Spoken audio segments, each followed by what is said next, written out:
and a very warm welcome to episode 26 of the Jonny and Josh Show. Now, number 26 symbolises struggle, which is rather relevant given the fact that I'm joined by my dear friends Erik, the producer, and JC. And JC is wearing a T-shirt that reminds me of one of the greatest struggles of my life. Welcome to the show, boys. JC, did you have to wear that T-shirt? Gouldy, I'm going to show up for anyone who's watching on our YouTube. You would think this was innocuous. Southwest, just a commuter airline. But this was the shirt. This is a totem in our relationship, Gouldy. This is the shirt that I won from our Dizzy Bat race way back when. I still own it. It still fits me. And that was a long time ago. 2008. There are all these just things that you make up. This is cool. The point. This is the point of the show. We're at this reminder of viewers. Oh, by the way, we used to have a TV show on Channel 5 years ago. If you completely miffed what the hell we're talking about, Cue Jonny the will waffle. explain. So hopefully in 30 seconds. Cue the waffle. I will explain. As you quite rightly say, we used to do a TV show for Channel 5 back in the day. And in 2008, we went on the greatest road trip of our lives. And we ended up at Round Rock, the minor league of the Houston Astros. Is that right? Triple A affiliate. Triple A affiliate. And they asked Josh and I in the seventh inning stretch to do the Dizzy Bat race. And the winner got the T-shirt that Josh is wearing. Which and let's just stay to the facts. That Josh. Let's stay to the facts, Gouldy, which is I won. So, end of for those story. who don't know how a Dizzy Bat race works, you start with your head on a baseball bat and you have to go around it loads of times. Well, if you watch the TV coverage, Josh went round about 5 times. I went round about 50. Needless to say, I was the one suffering from more dizziness than Josh, who had clearly abused the rules. Josh then runs full pelt into me, grabs me, pulls me to the ground, squashes my face into the gravel, draws blood, runs off and wins the race. I call for a steward's inquiry. No one cares. We put it to the vote with the listeners and the viewers of Channel 5 Baseball, and they all agreed, well, not all of them, but the majority agreed that I was taken out illegally and that T-shirt should be mine. Okay, that's enough. But moving on. Whole time. That was definitely. What were you talking about? 26 and hanging on by a slender thread, Gouldy? I mean, get over biblical it. reference time. That's how much of a thread we're hanging on by. When the number 26 appears in your life, it reminds you to have faith that you will always be provided for by the universe. Well, clearly, I wasn't provided for on that day in the Dizzy Bat race, so that's a load of old tosh. Let's move on. Notable number 26. There have only been 4 26 that have been retired, boys. You will, of course, know. Gene Autry, Angels, 82. Billy Williams, Cubs, 87. Johnny Oates, the Rangers, 2005. And my personal favourite, Wade Boggs, Red Sox, 216, even though he won the World Series, I believe, with the Yankees. The interesting one, though, is Gene Autry, right? Who was the owner, famous, Western star who went on to own the Angels. Erik, why don't you tell us why 26 is his number? Because I remember them wearing that. Why do you see the number 26 in Autry hanging as a retired number at Angels games? Well, Gene Autry has for the singer, the actor, the country star. Owned the Angels, a huge baseball fan, and he actually was always called the 26th man. In a 25-man roster, he was a 26th man. Like here in football, they'll say be the 12th man. He was the 26th man for the Angels. And when he passed away, they decided, okay, let's retire number 26 because Gene Autry made this organization, made it what it is, and that's why you see 26 as a retired number. Don't get me wrong, that's great, and I love Gene Autry, but that doesn't compare in terms of entertainment value as Wade Boggs. This is a man who wasn't just a phenomenal baseball player. This is a man who appeared in Cheers, in The Simpsons. This is a man who made an appearance for the professional wrestling promotion, World Wrestling Federation, the WWF, in 1992. Okay, moving on. Oh, the bell is here. Thank God for that. Thank God you got Bells and Waffles. That should be the new name of the show. Bells and Waffles. Bells and Waffle. I like that. They always say that the name of a podcast, the more sort of bizarre, the more it attracts attention. And maybe that'll work for us, boys. Yeah, absolutely. Okay, well, we are moving on, and we need to do a quick COVID update. I've checked my fantasy baseball teams. As you know, I've got loads and loads of them. I can't see a single player on the COVID ILs. So I'm assuming things are pretty good in the major leagues at the moment. Is that right? Vaccination, is still up in the air as far as who's vaxxed and who isn't. But meanwhile, north of the border, yes, just where you say Canadian border, Erik. Yeah, well, you just went straight into the link, so I felt that I didn't need to. Right. I just let you get on with it. Well, in Canada, the Toronto Blue Jays, who have been sort of hovering with the keeping it restricted to 16,000 capacity at the Sky Dome, now called the Rogers Centre, they're now going to double the numbers for the last week of the season, and for what hopefully will be a postseason for Toronto, to 30,000. So there'll be 30,000, packed house in Toronto from now, potentially in the playoffs. Playoffs that they may not actually make. Yeah, correct. More on that later. Yeah, we'll come back to that. Okay. Well, thank you for that, buddy. Right. Well, obviously, for everybody out there, don't forget, we want you to big us up on social media. So if you can see the buttons at the bottom, subscribe, hit the like, you know what to do. We're across all mediums, whether it be Instagram, Facebook, Twitter, you name it, YouTube, if you want to see our ugly mugs. Before we finish off this opening section, though, Erik, what's our trivia question of the day? Our trivia will be linked with, we've been saying, well, Miguel Cabrera. I'm always using him as sort of a segue into the trivia questions, haven't I? Now, he went the other day 3 for 4 with 4 RBIs, and here we are going, wow, he's old. He's 38. This is the end of his career. It's sad to see such an old chunk of flesh like that still out in the field. But hey, every now and then he surprised everybody. 3 for 4 the other day. And 4 RBIs, not bad for an old man, but 38 you can't really say that's old, right? And doing a bit of research, I was saying, 4 RBIs for a 38-year-old in one game is very impressive. But my question to you is, who is, in the history of Major League Baseball, the oldest player to get an RBI in a Major League Baseball game? Okay. Wow. Was it A, Bartolo Colon? Was it B, Jamie Moyer? Or was it C, Tommy John? Yes, that Tommy John of surgical procedure fame. Now, here's the irony. They're all pitchers. Surprise, surprise. Yeah. So, you think that'd be a position player, but no. One of those players has a record for being the oldest player to get an RBI in a Major League Baseball game. And I'm just happy you didn't add Minnie Minoso to that list, because I probably would have bit on Minnie Minoso, who was the oldest player, got to play with the White Sox in the 70s. He played in like the 40s, 50s, 60s, and 70s in Major League games. Well, there you go. But he didn't get an RBI, clearly. He's not on your list. He's on my list. Yeah. So then, moving on. Okay, guys, we're going to move into the lead-off batter of the day, as traditionally now the news roundup. So here we go. Here's the news roundup. Well, first story is obviously the clinchers. So far, quite a few teams have put their names down for the postseason. The White Sox, the Rays, the Brewers, the Giants, the Dodgers. Getting close to the others, and what a race it is. I think probably the NL East is the most exciting. Would you agree with that, Josh? Yeah, for sure. I mean, it's just amazing how a couple of teams have stuck with it and still are remaining in the hunt for that. I think what's interesting about teams that clinch early is it's such a double-edged sword. On the one hand, you can align your pitching rotation very nicely for the postseason, so you can have the pitchers where you want them to be, you give some rest to players, but you lose a little bit of that edge.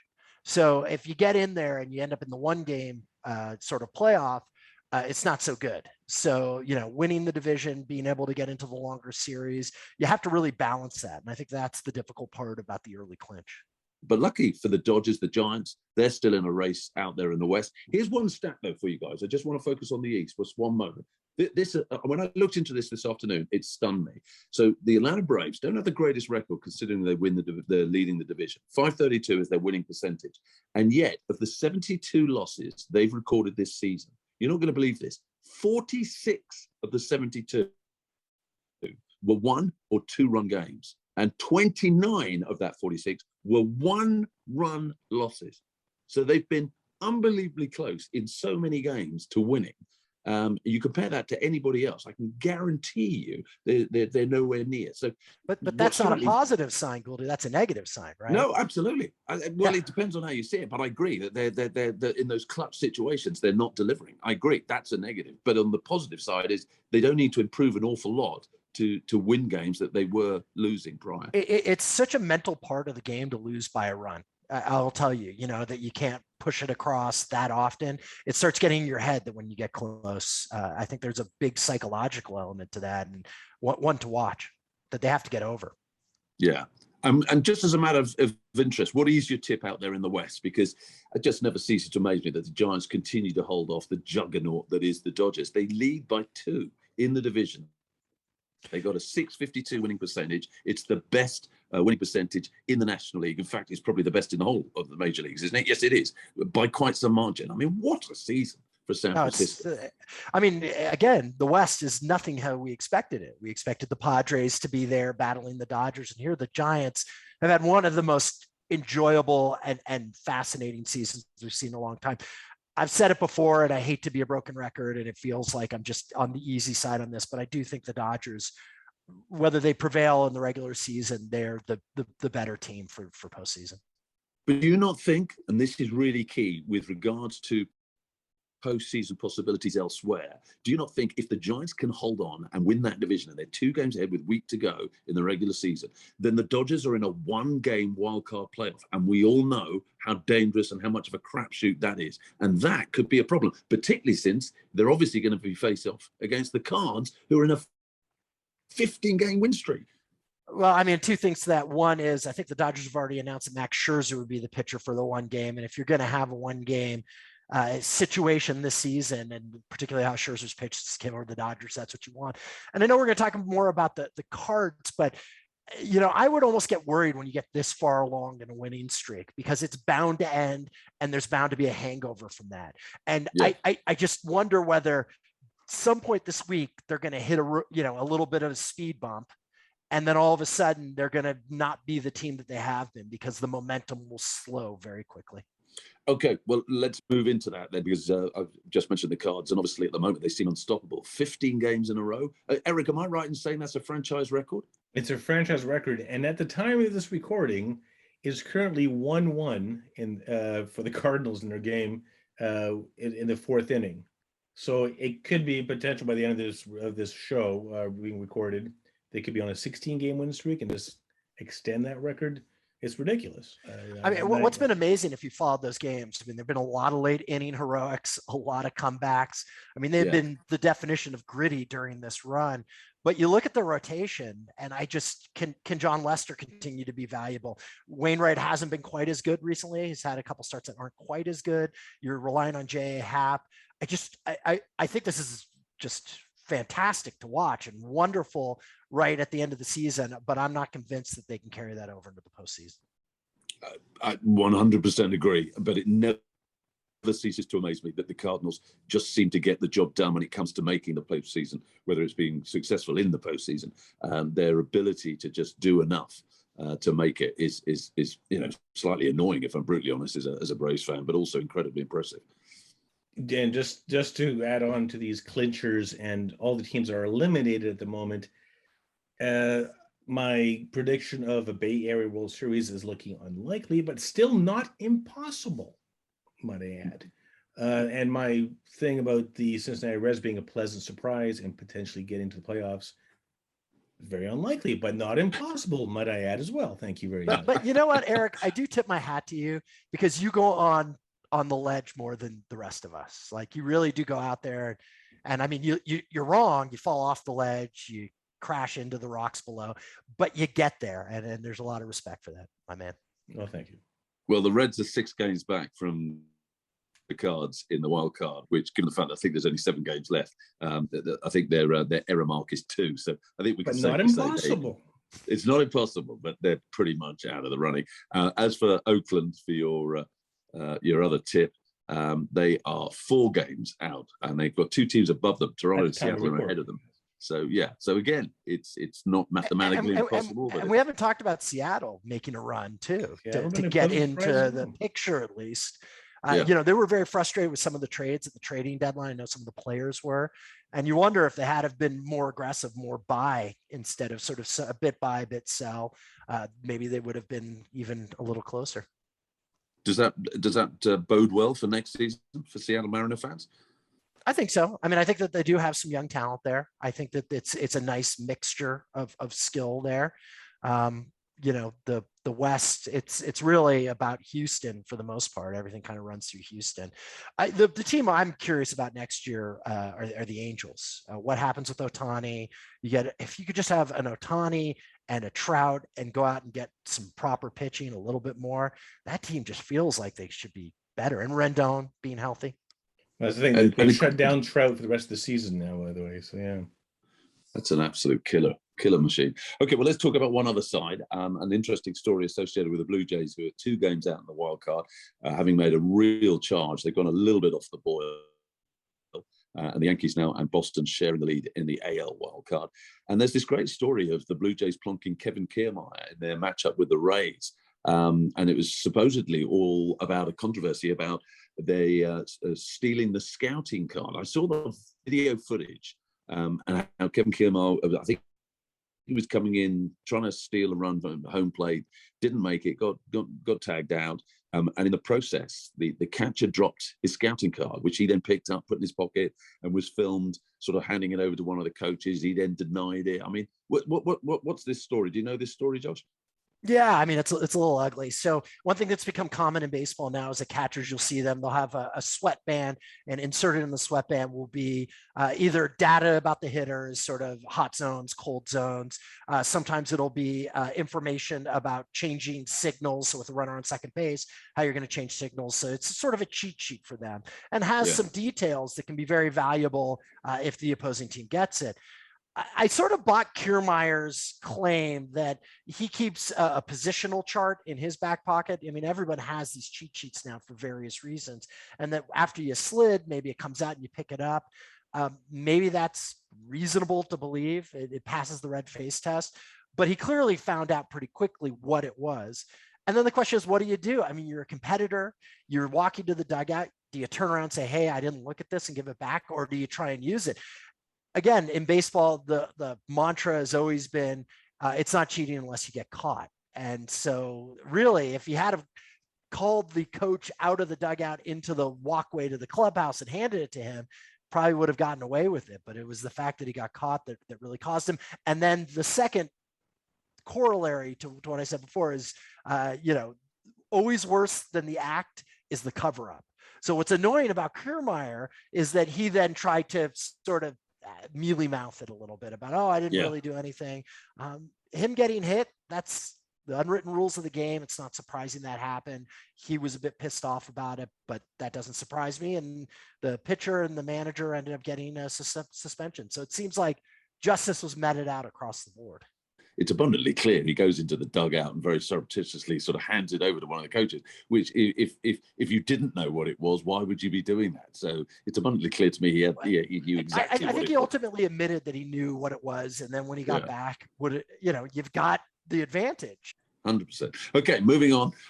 Another story, one that you're going to be particularly interested in, Erik, and this is the what's been a bit of an ongoing story about the idea of the Rays doing a sort of franchise share and recreating the Expos. Tell us a bit more about this story, buddy. Well, it's been an ongoing, concept, more like of a flash in the pan idea. More of it is a confirmed thing, but what we do know is that the Tampa Bay Rays, or the management, the ownership, will be putting a sign somewhere behind center field during the playoffs. That they will be sharing games with the city of Montreal. So there'll be a couple of games at the old Olympic Stadium where the Expos used to play, allegedly. And when they sort of hinted about this years ago, the idea was, so what do you call them? The Tampa Bay Montreal X-Rays? See what they did? Clever play of words there. The X-Rays. Just don't ever call them that, I say. But it's still up in the air. It's still speculation, but it's looking more and more that there will be some. You can't really call it ground sharing, city sharing of split games between Tampa Bay and the city of Montreal. I mean, JC, the interesting thing about this, I mean, as they stand, where they're based, the Rays, I think, have the 27th best attendance record, i.e., a shockingly bad attendance record. And for a team that are almost, it seems, year in, year out, and certainly in recent years, been very successful, went to the World Series last year, that they should be doing better. So you can understand from the team's perspective that if they're not getting the support base that they think they deserve, then they've got to look at other options. But is this yet another one of those ploys to try and just force the hand of their sort of local council in terms of building a new stadium to try and develop their fan base? Yeah, absolutely. And I honestly think the team should be moved. I think they should move the team to Montreal. And I know Erik, myself, and David, we all have connections to Montreal. We all love that city. Erik grew up there. My parents are from there. Dave spent time there. And I really think that is a better answer. They move that team. Baseball is going to expand. They're going to expand to 2 cities. So maybe move Tampa somewhere else, put a team in Montreal. But if that doesn't happen, I think, Erik, you're a bit grumpy about this. I think the opportunity to have games in Montreal rather than not have games in Montreal, I get it when it was the other way. It wasn't your town and they were going to Puerto Rico, they're going to San Juan. And you're like, I want it all to be in Montreal. But here's an opportunity to flip it the other way and get games in Montreal and at least build up some love for baseball again in the city. Such a great city. Take it. Take the crumbs if that's all you're going to get. I hope that they get a team, full stop. But if not, I'll take this. Erik, just quickly before we close this story out, it's a long time since there's been baseball in Montreal. So remind our listeners, perhaps those that are new to the game, was it a popular sport? Was the attendance, was the fan base passionate? It was a hard city to especially when hockey is religion in the city of Montreal. For baseball, baseball is always going to be number 2 to hockey, but it was a strong number 2. And when Montreal were great, the stadium was packed. But then, of course, I won't get into the nitty-gritty about the ownership of Jeffrey Loria when he took TV and radio away from the fans. You couldn't listen to or watch televised games of the Expos for a few years because he put such a high price tag on it. Not too unlike the premise of the movie Major League. He just pretty wanted to devalue the team so he can move it, or that was a conspiracy theory. But the apathy went pretty fast. When you had an owner who's just constantly sabotaging the team, no one started caring. And a terrible stadium too. And a terrible stadium. The idea was to move into a brand new stadium. The Olympic Stadium was a concrete toilet bowl built in 1976 in a hurry for the Olympics, and they put a roof on it. And when you're in Montreal, when it's minus 40 in the winter, in the summer, all you want to do is be outdoors. And to be in a concrete toilet bowl like the Olympic Stadium that had a tarp over it, that was dark. It had AstroTurf that ruined careers, ruined Andre Dawson, all these players. Andre Dawson left. He would have loved to stay in Montreal, but he left because his knees couldn't handle the AstroTurf on concrete anymore. So there you go. Well, just to reiterate, when I was part of the adage, I see what Josh is talking about, the whole adage, all or nothing. I don't want any of this half and half business, sharing a few days here in Montreal and then back in Tampa Bay. Either we get our team or we don't. But Josh has a point. Yeah. Even just a little tiny morsel of baseball is just. You've got to remind Montrealers of the beauty of baseball. Exactly. Because 2004, the last time they're Major League Baseball. There's a lot of, I can't even say kids, because anybody who was the age of 5 when the Montreal Expos left has no idea what it's like to go to a baseball game, professional league baseball game, right? Yeah. Okay, well, let's move it on. Finish things off in the news roundup. It's time for a view to a kill. Our good friend Akil Badu, what's he been up to, Erik? Badu, that voodoo that he does okay so far. He went, since our last recording, was 5 for 18 with 2 RBIs. It's all right. But the funny story this week was that of Hunter Dozier of the Kansas City Royals did an amazing catch against Akil Badu that robbed him of a triple. So it was like scripted that when Hunter Dozier went up to bat next. It's quite the highlight reel. It was pretty much a Michael Jordan-esque leap that Akil Badu robbed Hunter Dozier of a definite dead cert home run, and pretty much towered over the center field fence and robbed it from him. And his defensive prowess was very much acknowledged this week. Live by the glove and die by the glove. There you go. Moving on. Yep. Okay, moving on to the second battle of the night, and it is new balls, please. I'm not talking Wimbledon either. I'm talking the MLB decision to experiment with, or potential decision to experiment with, new pre-tagged baseballs in AAA. Now, we've already talked about a lot of the other innovations, and we'll come to those in a minute, boys, because I'd be interested in your view as to whether they've been successes or not. But this is not one that we've heard before. And yet I understand the pre-tacked baseballs, JC, they were utilized during the Olympics. And certainly a number of the US team came back absolutely raving about them. And this is basically baseball's way of getting around this whole sticky substance issue that they've tried to address and keep pitchers happy in the process. What's your thoughts on this? Yeah, I mean, they use these type of baseballs in Japan as well. So they had that connection, not just in the Olympics, Japan, but also in the Nippon Professional Baseball League. So I'm supportive of that. I don't see a reason why necessarily to force pitchers to completely change. If people like the ball, it's a small tweak as far as I'm concerned. I still think you're going to find people cheating. You know, maybe they feel like, oh yeah, I feel the stickiness, but if I got just a little bit more stickiness, I think you're going to still have issues. But if it creates a better situation for the pitchers, great. I mean, the issue though is, do you want to do that? Do you want to figure out ways to allow pitchers to get the advantages that make them better, even if it's what a lot of pitchers have been doing off the books, right? And sort of illegally by adding pine tar and other tacky substances. Or do you want to make it more difficult for pitchers because we've seen the advent of the strikeout era and all these other issues? So that would be the only reason I'd say no. I think for the game itself and for where players are at right now, it would be the right thing. If you want to try and create a new barrier for pitchers, then you ditch it.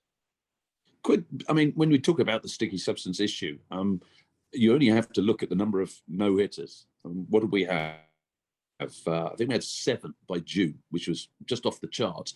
Since they've clamped down on it, we had 1 in July, 1 in August. I mean, that's not coincidence, is it? Yeah, I mean, but you still had 2, which is still quite a bit over a 2-month period. So, I think the issue of pitchers dominating batters is a legitimate one. So, again, if you see this as an opportunity to push pitchers to have to make modifications, then don't use the tacky ball, the pre-tack ball. If you want to continue baseball on a status quo level, it seems like a fair thing to do for pitchers who've developed their game, needing that kind of extra ability to snap off pitches and get that spin rate. Okay, well, let's just talk about some of the other innovations. And one really quite bizarre one, the idea of moving the pitcher's mound back, by quite a considerable distance, I think, in terms of baseball. And yet it seems that the impact that's had has been relatively minor. I mean, they say where it's been trialed, run scoring is up by 0.22 of a run per game, slugging percentage up 26 points. So it had a small impact, but it seems almost so meaningless that is there any point? Yeah, I mean, I wouldn't support this one because, again, I've talked about this. I feel the distances are somewhat sacrosanct in baseball. The 60 feet, 6 inches has been so ingrained into baseball. The 90 feet is so ingrained into baseball. I realize that the outfield dimensions do change by stadium, but those numbers are kind of there. And if it had have made a really demonstrable difference, maybe I would have thought twice. If this is what's going to turn baseball and make it a better game, maybe consider it then. But that's not the case. If it's nominal, if it's just on the edges, choose something else. So for me, I think that this test has been valuable to say, hey, this is not something we should do. Okay, well, what about the defensive shift? I know you were very negative about this when it was being proposed. Has it been successful in terms of giving the hitter more of an advantage, or what's your thoughts as an experiment? Yeah, I mean, it doesn't matter to me because I feel like this one is just silly. Because I feel like strategy. We talked about this before. I am supportive of anything that increases strategy, and players then or teams need to make the adjustment to that strategy. So if you want to put all your players between second and first base, go with God. That's your choice. The other team needs to figure out how to go the opposite way. And that's what bothers me with this, with the idea of trying to outlaw the positional shift, which is, as a person who played, I know you can keep inside the ball more, hit the ball the other way, don't be a dead pull hitter, change the way you swing the bat. Yeah. If people are making strategy changes, you then need to adjust. That's the beauty of sports. This is trying to take out an opportunity to make that kind of strategy adjustment towards this, right? Which is to approach the game differently. There was a dead ball era of baseball at the start of the 20th century. The approach then, the idea of the Baltimore chop, right? Hit the ball hard on the ground, use speed. It was a speed game. There wasn't a lot of power. Babe Ruth comes around, he changes that. Hitters change the way that they play.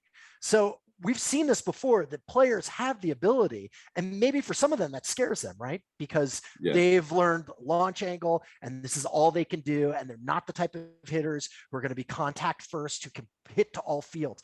I like baseball with play, and maybe it's because it was the type of player I tried to be, which was a hit to all fields type of guy. If the ball was away, you hit it away. You didn't roll over and try and power it through, the pull side. And so that's the answer. Your answer is not disallow teams from having great strategy. The answer is beat that strategy with play on the field. I mean, MLB have to do something, JC. So what do you think they should be doing, and what could they be doing? And have any of these experiments been successful? Right. I mean, the one that seems interesting to me is expanding the size of the bases. I think that one is one that allows for more safety with the size of the base. It shortens the distance very slightly, even though it's 90 feet, it ends up being a little less than 90 feet. So I'm a little itchy about that one, but at the same time lead to more running, more efforts to steal. What has ruined the game, I'm sorry, Gouldy, is analytics, which is that teams don't care whether they strike out a million times as long as they hit the home runs, because they've done the number crunching, and the numbers tell them that that's okay for bottom line success. It does not lead to attractive baseball. You've seen this in football, right? Teams play in a way that's not attractive if they think it can win, and the fans hate it, but then they win, and then the fan base begrudgingly accepts it. It's probably more relevant to rugby than it is football, actually, buddy. I mean, certainly in the last year, the way South Africa have played, and they've won a Lions series, they've won a World Cup. But let's face it, most rugby fans in the world hate the way they play. Probably going on to donor South African, and even some of them don't. I think it's a very valid point. Well, and that's the pressure that needs to be made on teams, is that baseball, and this is sort of an American dynamic, which is winning trumps all. I mean, it's true in every country to a certain extent, but you never hear people saying this team doesn't play attractive baseball. I don't know whether it's people don't understand the game well enough, or they just don't care as long as their team's winning. But if there was more of a groundswell for like, hey, I want to see guys who can run. I want to see guys who go oppo field. Maybe they don't hit a home run, but they dump something in. And then, the triple is the most exciting play in baseball, right? Base hits are more exciting. Guys on base are more exciting than a solo shot. Guys on first and second trying to hit, a gapper or hit a single, and then a play at the plate is more exciting. And we need people who love baseball need to press for that type of attractive game. And that's the answer more than these changes, because if you make these changes, then you nod your head to continuing to play the style of baseball that is still strikeout heavy and home run reliant. Okay, so do you see any of these changes becoming a reality in MLB? I think the bigger bases are probably the one that's most likely. I think the interesting one also are the automated umpires. I think that there's an issue with that, because what is the strike zone doesn't feel like the strike zone sometimes. I think that a lot of the automated umpires are calling high strikes that most hitters would avoid. And I think that needs to be fixed. I think perhaps if you do go to the automated umpires, you shrink the strike zone a little bit. Obviously, that might speed up the game a little bit as well, too. You tighten the strike zone, force hitters to be a little more aggressive. That might be a bit of the answer, too. Okay. Erik, I know just before we close this out that you're still feeling very strongly about it's not a novel change, but something that's been around for a while, and that's, of course, interleague baseball, particularly when you're playing interleague baseball at the latter stages of a regular season where you think it absolutely has no place. Exactly, because of all the innovations that Major League Baseball has introduced into our lovely sport, and those who know me knows I always rant on about how much I hate interleague. Never should the two leagues be together until they get to the postseason, or in the World Series, I should say. But this week we've seen the Rays play the Marlins, we've seen the Mets play the Red Sox, we've seen the Orioles play the Phillies in interleague play. Now, of course, the results of those games affected the division, the wild card, and why should, the Phillies, who are on a tear, by the way, as well, not out of it by any means, playing the lowly Orioles and another completely different league, why should that result count in the last 2 weeks of the regular worst team in baseball, buddy? The Orioles, the worst team in baseball by quite some margin. Same record as Arizona, but their run. So if you are going to play like 100 worse. Yeah, so if you are going to play a bad team in your own division and or your own league that impacts the rest of the potential playoff picture, and that's why the Rays and Marlins. Congratulations Tampa Bay for clinching your division, but great, well done. You did against the lowly Marlins. So there you go. I mean, rant over a bit, but actually it's not over by any means. But me, I'll be ranting about interleague till the cows come home. Yeah, I mean, and that can work both ways. I mean, truly, schedule making is a really tricky calculus. I know that the people who've done it over the years, I've seen stories on it. It's very difficult to construct a 162 game schedule for as many teams we have. But Erik, you're right. I mean, I don't know how you can argue otherwise that you shouldn't be playing within your division down the home stretch where the games 100%. matter so much. And each win, when the Yankees are playing the Red Sox, each win has such an impact and it makes it valuable. So yeah, I think you're on the right track. Have a look at the NL East right now. What a tight race it is. I think the Braves, as of time of recording, that's Sunday night, 1.5 games ahead of the Phillies, and we have a 3-game series at home to the Phillies. How exciting is that series going to be? That literally is going to be a do or die. And that's how they should be. 100%. That's how they should be. Okay, right. Great stuff, guys. Let's move it on. Time for 7th inning stretch before the old bell came out. So, Erik, baseball book of the week. What have you got for us this week, buddy? Baseball book of the week, which I'm going to tie in nicely with this because it's the 50th anniversary of Bob Uecker. Yes, Bob Uecker, the Milwaukee legend, baseball legend, a Miller beer commercial legend, and a movie legend as well. 50th anniversary of him broadcasting with the Milwaukee Brewers / any Milwaukee organization as well. He's been a stalwart with Milwaukee baseball for as long as anyone can remember. And the book I like to recommend, which I don't have here, yes, it's in the rest of the junk in my parents' basement in Montreal, is a book which is hard to find. If you can find it anywhere on any online bookstore, is Catcher in the Rye. And when I say Catcher in the Rye, I mean W-R-Y. If anybody is allowed to make a play on words on the J.D. Salinger title of Catcher in the Rye, it should be Bob Uecker.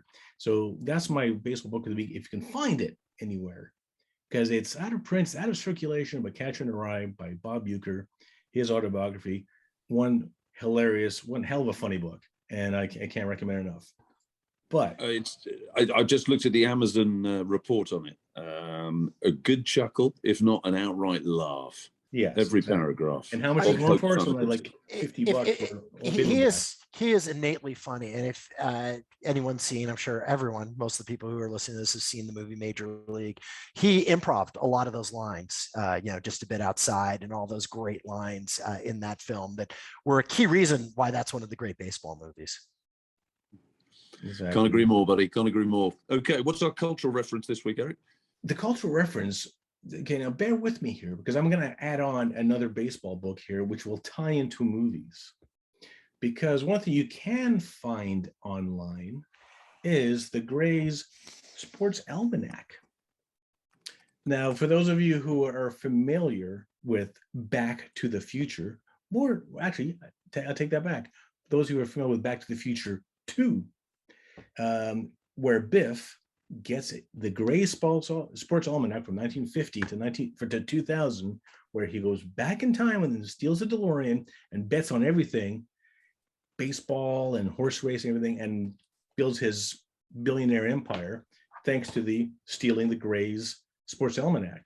Now, there's that famous scene where Michael, I was going to say Michael Keaton, Michael J. Fox, that famous scene where he goes forward in time and he sees the Cubbies finally winning the World Series in 2015. against a fictional team called the Miami Gators. Now, when they filmed that, Florida didn't have a team yet. So it was like sort of a prophecy of like, wow, Miami's going to have a team. And it came pretty damn close. Yeah. Like, yes, the Cubbies won in 2016, but they were in the playoffs 2015. And if anyone remembers, everyone was thinking on their lips, well, wow, could Back to the Future be right? Could this be the year that the Cubs finally break the curse in 2015, as mentioned in Back to the Future 2? Well, it didn't. They had to wait a whole year for that. But that's, that's it. And I can't believe it's already been 6 years since that reference in Back to the Future. And here we are. But going back to the Sports Almanac that you can buy on eBay, Amazon, other reputable. This is basically is a prop / gift. If anybody who loves Back to the Future 2 or anything to do Back to the Future, you can buy this. Now, the problem with this, which I've actually put a scathing review on this, inside they do have notes and about years, every year's going back from 1950 to 2000, but it's completely inaccurate. It's wrong. It's like you look at like the standings of, for example, 1980, and the standings are completely wrong. They're irrelevant. I figure if you're going to do a gift for Back to the Future of the Grays Sports Almanac as a film prop, at least put the information in there that's correct. You can maybe Erik, in our timeline it's wrong, but in another timeline it's exactly correct. Yeah, I didn't think of which timeline are we in? Where's David Liddell? Maybe oh he's my missing. God, I need a waffle quick.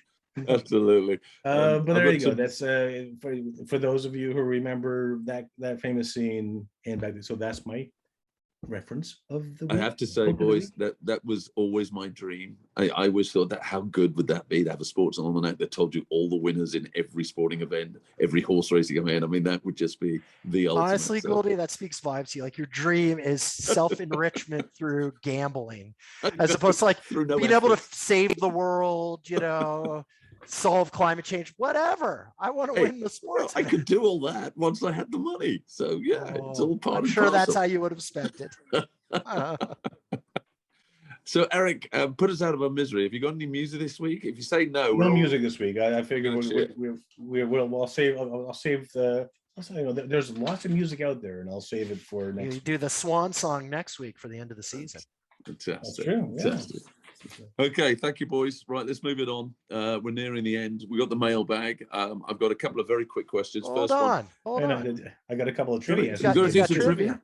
Oh, I apologize. Okay, yeah. Well, I'm 0 for 30 this season, so I didn't really want to do it. But go on. I love the fact that you're 0 for 30. We've only had 26 episodes. We've had multiple questions, at least one episode. The one you stuck on. That's true. That's true. And you got one of those right, so you're 1 for 30. Yeah. Genuinely, I think I've only got one right the whole season. It's pretty damn depressing. A monkey would have done better just guessing. Okay, so quick reminder, you said who's the oldest player ever? Who was the oldest player to get an RBI in Major League Baseball, and an RBI in a official Major League Baseball game? And I gave the options of Bartolo Colon, Jamie Moyer, or Tommy John. Yes, Tommy John. Now, okay, well, I know that. Can I go first? Just the only reason I'm saying this is that I know that Bartolo Colon played to a very old age, and I know that he hit RBIs that he was actually quite good with the bat. So I'm going with Bartolo for that reason and that reason only. Well, all three of those players played to a really late age. I mean, Tommy John's career was completely extended by his ulnar collateral ligament surgery replacement, which is named after him. But I actually think the player who played the longest of the three of those guys is actually Jamie Moyer, who I think played almost to 50. So I'm going to go with Jamie Moyer, National League player at the end of his career with the Phils. I'm going with Moyer. Okay, well, this is not one of those things where I can go in no particular order. The answer, actually, I'll just tell you, is not Bartolo Colon. It's actually Jamie Moyer. Hey! Oh, what a surprise. At the age of 49. Yeah, I knew he was almost 50. Okay. Yeah. 1 for 27. 49, Jamie Moyer got an RBI, making him the oldest player. And it had to be a pitcher, didn't it? Because pitchers somehow have more longevity than position players for some bizarre reason. There you go. But that is fascinating. I still think that's still surprising to me on some level. I don't know why, but guys, good question. question. Whenever we talk about a hitter having a disastrous season, he's hitting below the Mendoza line. Have we got a new line that we can create that's sort of symbolic of just how useless my in-game trivia performance has been? The Goldie line. The Goldie line. The Goldie line. I'm liking that. Okay, can I move on now? Yes, I tried to a moment. Please do. We go. Okay. Right. We're nearing the end. We've got the mailbag. I've got a couple of quick questions for you. Mike Dowling, the UK's #1 Giants fan. Will the Giants win the NL West? And are they a realistic prospect for the World Series? I feel like we've discussed this. I never want to say anything that would disappoint Mike Dowling, one of the nicest human beings that the three of us have met on this planet. You know where I stand on this, and I hope I'm wrong. He will IM me. He will instant message me to tell me I'm wrong, and I will enjoy that moment, but I don't see it happening. Well, okay, so no and no. Is that what you're saying? No, for me, I gotta say at least half my Bay Area World Series will be intact, so I'll say yes. Okay. So you're going yes and yes, because there were two questions there. I don't know if you noticed whether we're going to win the NL West and the World Series. Yeah, I was knowing. No. If I say Bay Area World Series, that means yes and yes. So, no, it doesn't, because they could get the wild card. They could get the wild card and then still. Oh yeah, okay. So basically, you're no. Eric's yes and yes, and I'm yes and no. I'm going yes to win the NL West, but I don't think they'll win the World Series. So the only way, what will happen, because the only way that we get this all wrong is they win the wild card, so they lose the NL West and win the World Series, and then we're all wrong. Which would be appropriate. Well, maybe Dave could go with that option in his absence. See that we are the Jonny and Josh Show, and we're on Facebook.